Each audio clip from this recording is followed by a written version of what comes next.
बिस्मिल्लाहिर्रहमानिर्रहीम। आज का जो हमारा टॉपिक है जी ये है प्रॉब्लम नंबर 1 और चैप्टर है डेप्रिसिएशन आईकॉम पार्ट 2।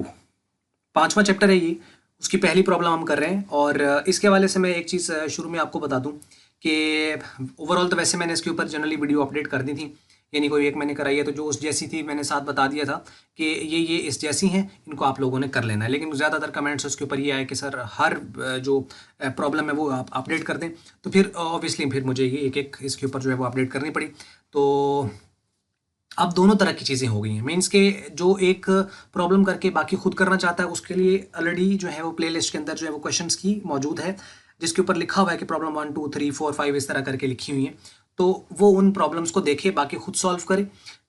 जिसको सारी देखनी है तो 1 बाय 1 अपडेट में कर रहा हूँ, उसको देख लेना है।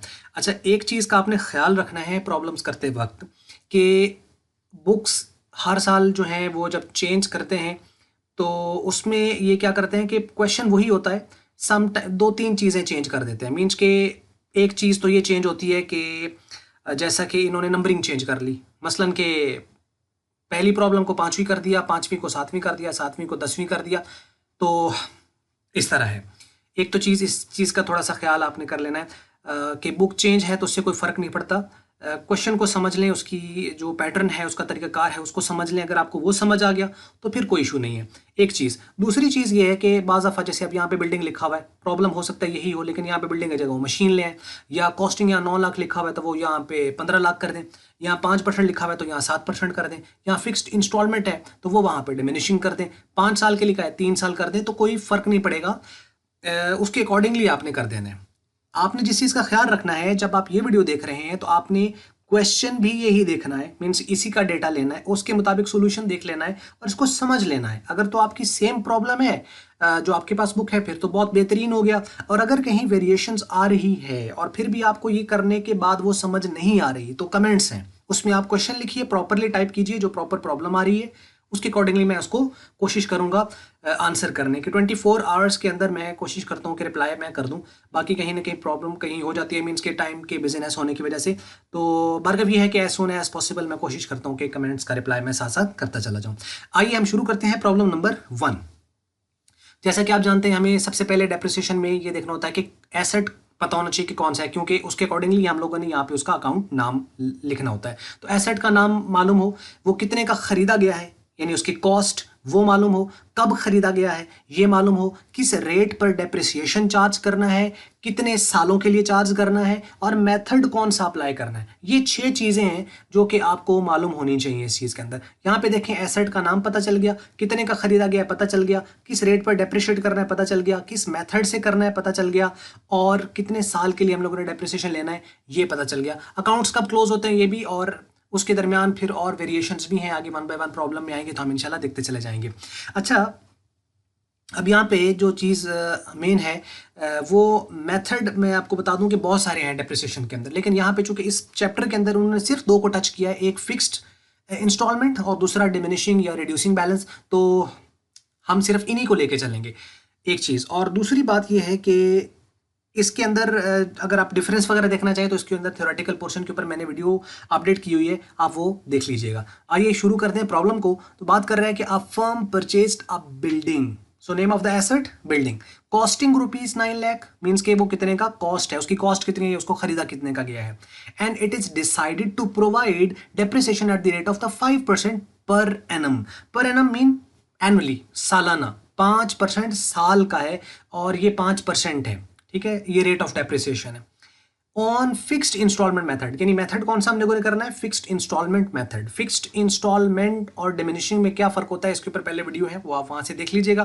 Prepare the building account for the first 5 years, पहले 5 साल के लिए बनाना है। उसने कुछ डेट नहीं बताई कि किस डेट पे खरीदा और कौन सा हमारा एंडिंग है, बस जी 5 साल के लिए बना दो और बस खरीदा है और 5 साल के लिए करना है। तो मीन्स कि हमारे पास ना तो स्टार्टिंग डेट है ना एंडिंग डेट है। तो हम लोग जब फॉर्मेट देखते हैं इसका डेप्रिसिएशंस का, जब हम क्वेश्चन करते हैं जैसे कि नीचे है, तो देखो सबसे पहले तो टॉप पे आता है बिजनेस के जो हम अकाउंट बना रहे होते हैं उस अकाउंट का नाम आता है जस्ट, और कुछ नहीं है।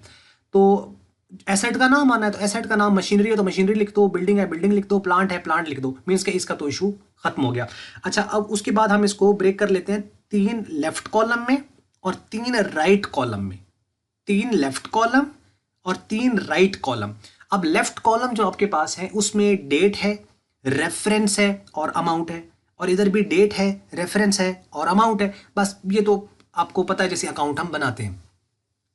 अच्छा, अब हम यहाँ पर जो क्वेश्चन अपडेट कर रहे हैं या यहाँ पे हम हमारे पास जो रिक्वायरमेंट होती है वो होती तो अकाउंट की है, लेकिन अकाउंट कहाँ से बनता है, यानी लेजर जो हम मेंटेन करते हैं वो कहाँ से बनता है, जर्नल से बनता है। इसका मतलब जर्नल पहले तो वो है ना, लेकिन अब हमें जर्नल नहीं बनाना है।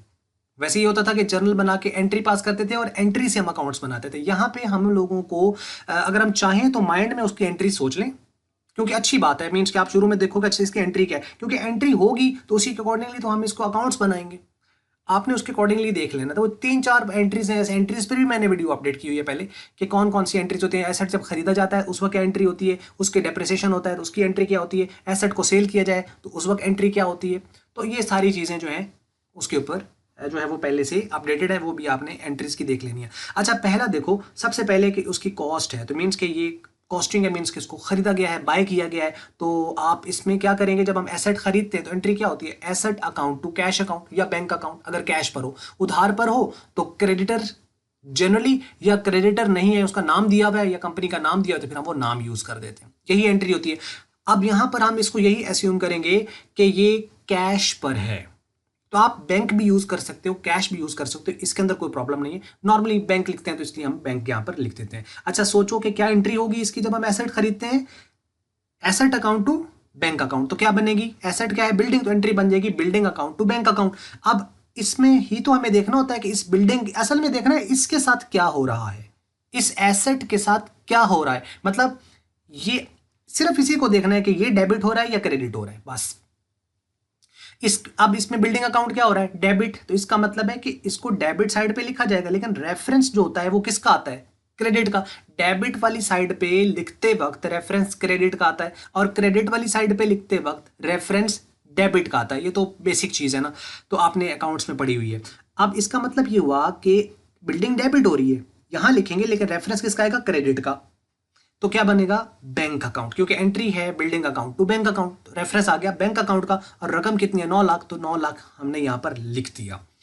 अच्छा, अब यहां से हम एंट्री भी देख सकते हैं। अगर हम अकाउंट्स को देखें, एंट्री कैसे पढ़ते हैं अकाउंट से, यानी पहले इस अकाउंट को बोलना है, टू इस अकाउंट को बोलना है, यानी एंट्री क्या बनेगी, building account to bank account. इधर से बोले तो depreciation account to building account, मैंने इधर से नीचे से ऊपर जाना है और उधर ऊपर से नीचे की तरफ आना है, यानी आप यूं समझ लो एंटी क्लॉकवाइज। हम इसको अगर हम रीड करें ना इस तरह करके, तो हम एंट्री भी बता सकते हैं अकाउंट के देखते हुए, यानी बिल्डिंग अकाउंट टू जी bank account, depreciation account to building account, done. तो ये हम क्या कर रहे हैं, एसेट का अकाउंट बना रहे हैं, तो हमने सिर्फ ये देखना है कि एसेट की वैल्यू बढ़ कहां रही है और एसेट की वैल्यू कम कहां पर हो रही है, सिंपल इज दैट, इसके अलावा और इसमें कोई भी चीज नहीं है।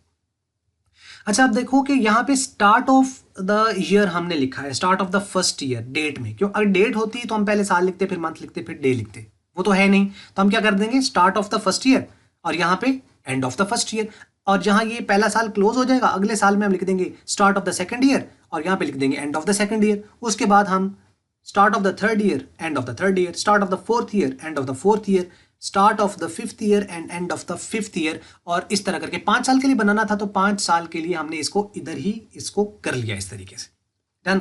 तो डेट वाला तो मीन्स कि आपका प्रॉब्लम सॉल्व हो जाना चाहिए थ्रू आउट, पीछे रह जाता है रेफरेंस और अमाउंट, अमाउंट यहां से मिल रही है और रेफरेंसेस को ही असल में हमें देखना है मेन। तो अब हम चलते हैं कि उसने कहा कि ये इतने का खरीदा, 5% पे डेप्रिशिएट करना है। हमने क्या करना है, इस 9 लाख का 5% ले लेना है, पूरे साल का आएगा ऑब्वियसली, वो बनेगा 45,000। इस 45,000 को हमें इस 9 लाख में से माइनस कर देना है, और माइनस करने के बाद आपके पास बैलेंस आएगा 8,55,000 या 855,000। इसको लोग इस तरह ही पढ़ते हैं 855,000, तो मर्जी जैसे इसको आप रीड कर लो। तो ये जो आता है ना बैलेंस, इसको हम कहते हैं balance carry down. Carry down मतलब क्लोजिंग बैलेंस, ये उसका क्लोज हो रहा है, यानी इतना बैलेंस उसका बच रहा है। इसका मतलब क्या है कि इतने का एसेट खरीदा था, 1 साल के बाद उसकी हमारे पास जो बुक वैल्यू, इसे असल में इस कैरी डाउन को ही हम कहते हैं book value of the asset, कि बुक्स में हमारे पास कितने का शो हो रहा है, वो ये बुक वैल्यू। और यही वजह होती है कि जब एसेट बिकता है तो उसको इस वैल्यू के साथ कंपेयर करके देखा जाता है कि एसेट प्रॉफिट पे गया या लॉस पे गया। तो ये बुक वैल्यू आ गई, यानी क्लोजिंग बैलेंस। यही जो क्लोजिंग है इस साल का, यानी पहले साल का क्लोजिंग अगले साल का ओपनिंग बैलेंस होता है, यानी नेक्स्ट ईयर के स्टार्ट पर यही जो बैलेंस है ये ओपनिंग बन जाएगा। और ये देखें 8,55,000, तो 8,55,000 यहाँ पे शिफ्ट हो जाएगा, यानी जहां पिछला साल क्लोज हुआ अगला साल वहीं उसी रकम से तो स्टार्ट होगा, फिर उसमें चेंजेस आएंगी, फिर चलता चला जाएगा। अब आसान हम कर लेते हैं, कैरी डाउन आ गया 8,55,000, ब्राउ डाउन हो गया 8,55,000, अब डेप्रिसिएशन लेना है। अब यहां पर फर्क पड़ेगा दूसरे साल मेथड का। अगर तो डिमिनिशिंग होता तो हम 5% इस पर लेते, ये डिमिनिशिंग नहीं है, ये है फिक्स्ड इंस्टॉलमेंट, मतलब हर साल डेप्रिसिएशन जो है वो इसी पे लेना है, तो इस पे बार बार लेने की जरूरत ही नहीं है। इस पे आप 5% हर साल भी लेते रहो तो 45,000 ही आना है, तो बस ठीक है 45,000, इसका मतलब हर साल डेप्रिसिएशन यही लिखा जाएगा। बैलेंस ब्राउ डाउन हो गया ये वाला, अगले साल हम end of the second year और डेप्रिसिएशन अकाउंट, जैसे यहाँ पे डेप्रिसिएशन अकाउंट था, क्योंकि जब एसेट पर डेप्रिसिएशन रिकॉर्ड होता है तो एंट्री क्या होती है, डेप्रिसिएशन टू एसेट। यहाँ एसेट कौन सा है, बिल्डिंग, तो एंट्री क्या बनेगी, डेप्रिसिएशन टू बिल्डिंग अकाउंट। मतलब बिल्डिंग क्या हो रहा है, क्रेडिट, तो क्रेडिट हो रहा है तो इस तरफ लिखेंगे, लेकिन रेफरेंस किसका है क्रेडिट में, डेबिट का, तो डेबिट में कौन है, डेप्रिसिएशन, तो डेप्रिसिएशन अकाउंट का रेफरेंस आ जाएगा 45,000। ये वही 45,000 है जो ये वाला है, ठीक है। तो ये अब इसमें से अब इस 45,000 को 8,55,000 में से माइनस कर देना। जब इसमें से माइनस करेंगे तो 8,10,000 आ जाएगा, ये उसका बैलेंस है, ये बैलेंस कैरी डाउन है। इसका आप टोटल करें तो ये 8,55 8,55, दोनों के नीचे डबल लाइन, यहाँ पे double line double line double line double line, ये 9 लाख पे बैलेंस हो गया, ये 8,55 8,55 पे, दोनों साइडें बराबर होती है क्योंकि डिफरेंस इधर हम लेसर साइड पे ऐड कर देते हैं, जो छोटी साइड होती है उसी तरफ वो डिफरेंस लिखते जाता है। ये बैलेंस होता डेबिट है, ये डेबिट बैलेंस है, क्रेडिट बैलेंस नहीं है, लेकिन हम इसको क्रेडिट साइड भी क्यों लिखा, ताकि दोनों साइड्स जो है वो इक्वल हो जाए। अच्छा अब आप देखो तो ये देखो balance brought down, balance brought down, balance brought down, balance brought down, depreciation account, balance carry down, depreciation, balance carry down, depreciation, balance carry down, depreciation, balance carry down, तो मीन्स के यही चीजें चल रही हैं। और एक चीज देख लो, 45,000 45,000 45,000 45,000 45,000, और क्या है इसमें से माइनस होके लिखते चले जा रहे हैं। अब अगले साल भी इसी तरह start of the third year ये वाला बैलेंस कैरी डाउन है ये यहाँ पे आ जाएगा। जब ये यहाँ आ जाएगा तो अब end of the third year में क्या होगा, वो डेप्रिसिएशन का और 45,000। अब इस 8-10 में से 45 निकाल दो, 45,000 निकाल दो तो पीछे आ जाएगा 7,65,000, दोनों साइडें इक्वल हो जाएंगी 8-10 पर। उसके बाद अगर हम देखें तो बैलेंस कैरी डाउन ब्राउ डाउन, अब ये वाला यहाँ पे आ जाएगा चौथे साल, 7,65 आ जाएगा। डेप्रिसिएशन 45,000, इसमें से माइनस करें तो कैरी डाउन 7,20,000, ये 7,20,000 आ जाएगा यहाँ पर 5वें साल में। और अगले साल डेप्रिसिएशन जो end of the 5th year उसमें फिर 45,000, अब 7,20 में से ये निकाल दो तो 6,75,000, यही हमारा फाइनल बैलेंस है। और दोनों साइडें 7,20 पे इक्वल हो जाती हैं। अच्छा ये 6,75,000 को बाज लोग start of the 6th year लिख के और यहाँ पर उसको वो लिख देते हैं ओपनिंग बैलेंस, तो आप यहाँ तक भी लिख सकते हो अगर आप चाहो तो, start of the 6th year करके यहाँ पे बैलेंस ब्राउ डाउन करके इसको भी लिख सकते हो। यहाँ पे क्वेश्चन हमारा ओवरऑल वैसे कंप्लीट हो जाता है। इसकी वर्किंग, डेप्रिसिएशन हम कैसे लेते हैं, कॉस्ट मल्टीप्लाई रेट, आपके पास 9 लाख है इसके ऊपर 5% लें तो ये 45,000 आ जाता है। और 5% का क्या मतलब होता है, यानी परसेंट, यानी 100 में से, तो यानी 5% मीन आउट ऑफ 100, तो यानी 5/100, तो परसेंटेज खत्म हो जाएगा, 5/100 आ जाएगा। कैलकुलेशन हम करना चाहें तो एक बार हम इसको कैलकुलेट भी कर लेते हैं सो दैट कि आपको एक ये प्रॉब्लम जो है ना रहे। तो ये जी हमारे पास इसके अंदर आ जाता है, और 9 लाख, और 9 लाख जो है इसके ऊपर हम लोगों ने लेना है 5%, तो 5 से मल्टीप्लाई करेंगे ये आ जाएगा, डिवाइड कर देंगे इसको 100 पे तो ये आ जाएगा 45,000। कुछ लोग इसको डायरेक्टली कर देते हैं, मीन्स के 9 लाख लिखा और इसको मल्टीप्लाई कर देते हैं 0.05 के साथ, क्योंकि 5 को 100 पे डिवाइड करते हैं 0.05, तो इस तरह भी आ जाता है। तो मर्जी आपकी अपनी है, जिस तरीके से आपको आसान लगे। बस ये थी वीडियो, और उम्मीद है आपको समझ लगी होगी। बाकी कोई क्वेश्चन हो तो आप इसको जो है वो कमेंट्स में भी लिखें, उसको हम कोशिश करेंगे आंसर करने की। मल्टीमीडिया की वीडियो अगर आपको अच्छी लगी इसको आप लाइक कर लें, शेयर कर लें दूसरों के साथ। अगर आपको अच्छी नहीं लगी इसको आप कर दें डिसलाइक, और वीडियो देखने का बहुत शुक्रिया।